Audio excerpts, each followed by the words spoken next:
Almost ఇప్పుడు కాదు 91లో వచ్చారండి. 91 నుంచి, అంటే 34 సంవత్సరాల నుంచి నాన్ స్టాప్గా మనందరినీ ఎంటర్టైన్ చేస్తూ తన ప్రమోషన్స్తో ఎన్నో సినిమాలను సక్సెస్ చేసిన సుమగారికి కూర్చొని కాదు, ఒక్కసారి అందరూ స్టాండింగ్ ఓవేషన్ ఇచ్చి క్లాప్స్ కొట్టాలని మనస్ఫూర్తిగా కోరుకుంటున్నాను.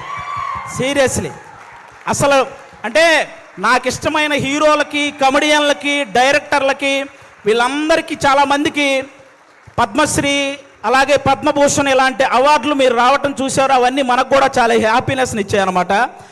తన ప్రొఫెషన్లో ఇంతమందిని ఎంటర్టైన్ చేస్తూ ఇంతమంది చేత ఒక గౌరవం దక్కించుకున్నటువంటి సుమగారికి కూడా అలాంటి అరుదైన గౌరవం దక్కాలని నేను మనస్ఫూర్తిగా కోరుకుంటున్నాను.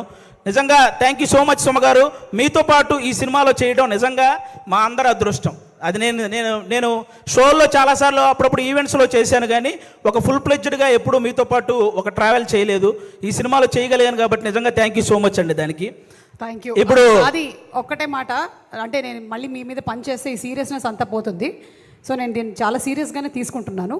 అండ్ అలాగే అది అయిపోయింది కాబట్టి టాపిక్ వెనకాల వచ్చింది మా అక్క అనుకున్నారు, మా అమ్మ. మీ అమ్మగారు? అవును, యంగ్ అండ్ డైనమిక్. అది థ్యాంక్ యూ సో మచ్ అండి. అలాగే ఇప్పుడు మనం సినిమా వాళ్ళ గురించి మాట్లాడుకున్నాం, ఇప్పుడు సినిమాని చంపేసే వాళ్ళ గురించి మాట్లాడుకుందాం, ఓకేనా? బేసిక్గా సినిమా ఇండస్ట్రీలో ఉన్న పెద్ద పెద్ద వాళ్ళందరికీ ఒకే ఒక్క ఇదండి, ఎవరైతే సినిమా ఇండస్ట్రీలో రైటర్స్ ఉంటారో వాళ్ళని మాత్రం ఇంకొంచెం కేరింగ్గా, ఇంకొంచెం వాల్యూ ఇవ్వాలని వాళ్ళకి నేను మనస్ఫూర్తిగా కోరుకుంటున్నాను.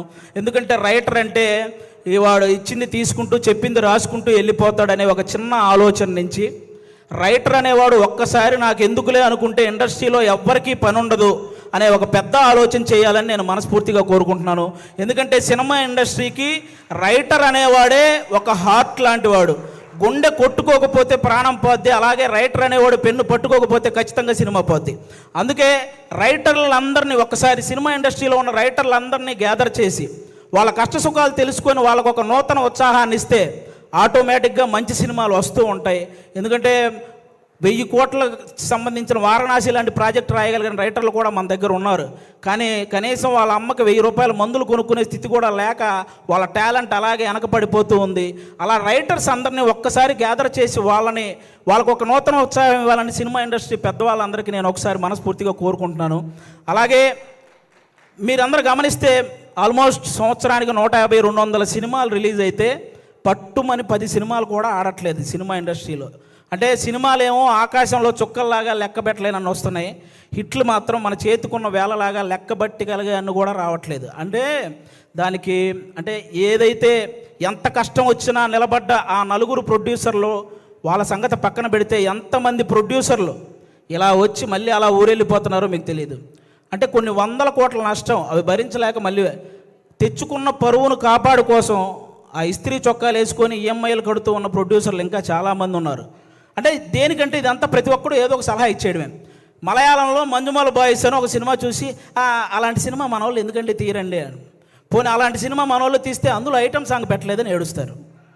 పోనీ ఏదో ఫ్రెష్ కంటెంట్ ఉండాలి కదండి, ఫ్రెష్ కంటెంట్ కావాలి కదండి, ఫ్రెష్ కంటెంట్ తీసి రిలీజ్ చేస్తే రిలీజ్ రోజు ఫ్లాప్ చేసేసి రిలీజ్కి వచ్చి పాటలు పాడుతుంటారు. రూబా రూబా సదాశివ సన్యాసి ఇలా పాడేస్తుంటారు రిలీజులకు వచ్చి. రిలీజ్ రోజు మనకి అయ్యేం తెలియదు. అలా అంటే ఆ విధంగా ఎవరికి వాళ్ళు సలహాలు ఇచ్చేసి ఆ సినిమాని ఏదో రూపంలో చంపేస్తూ వస్తున్నారు. దానివల్ల ఎక్కువ నష్టం ప్రొడ్యూసర్లకే జరుగుతుంది.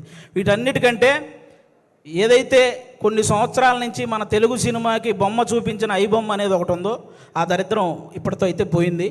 కానీ దానికంటే పెద్ద దరిద్రం ఏముందంటే సోషల్ మీడియాలో వచ్చే నెగిటివిటీ. అంటే లెజెండరీ యాక్టర్స్ దగ్గర నుంచి ఇప్పుడిప్పుడే ఎదుగుదామని వస్తున్న ప్రతి యాక్టర్ మీద కూడా సోషల్ మీడియాలో విపరీతమైన నెగిటివిటీ. అది కొంతమందికి ఇప్పుడు నాలాంటి వాడు మీరు చేసే